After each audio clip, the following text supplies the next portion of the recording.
A solidariedade co pobo palestino continúa presente nas rúas. A CIGA mantén as mobilizacións, malia os avances nun posible acordo de paz.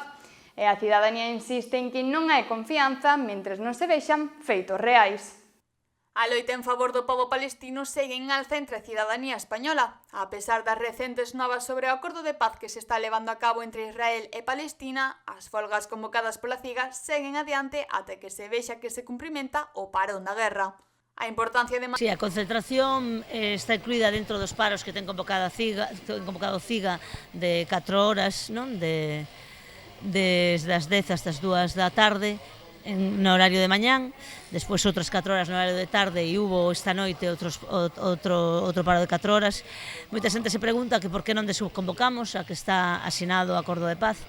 Non desconvocamos porque ese acordo de paz hai que comprobar que realmente se cumple. Manter o punto de mira no conflicto segue sendo primordial para saber o que verdadeiramente pasa. A veciñanza ten claro que seguirá alzando a voz polos palestinos até que a paz sexa real. Por desgracia, cando os conflictos saen do foco da atención mediática, o que pasa ali non se sabe, entonces creemos que temos que seguir mantendo a Palestina en esa atención mediática para ver que realmente ese acordo se cumple.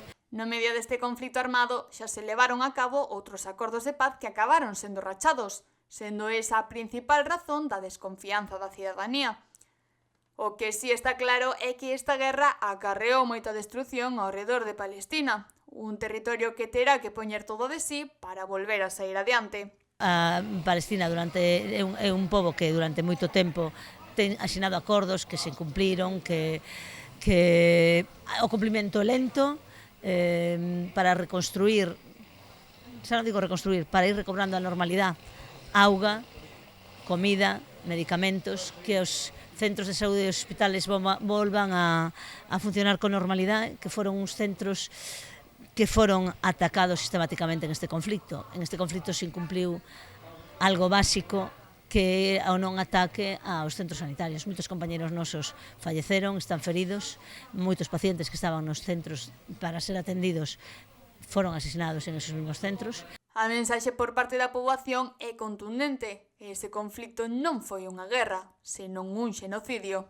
É unha demostración dun conflicto no que se incumpliu un acordo básico, que incluso as guerras teñen normas, e isto é unha demostración que non foi unha guerra. O que se estuvo facendo foi un xenocidio.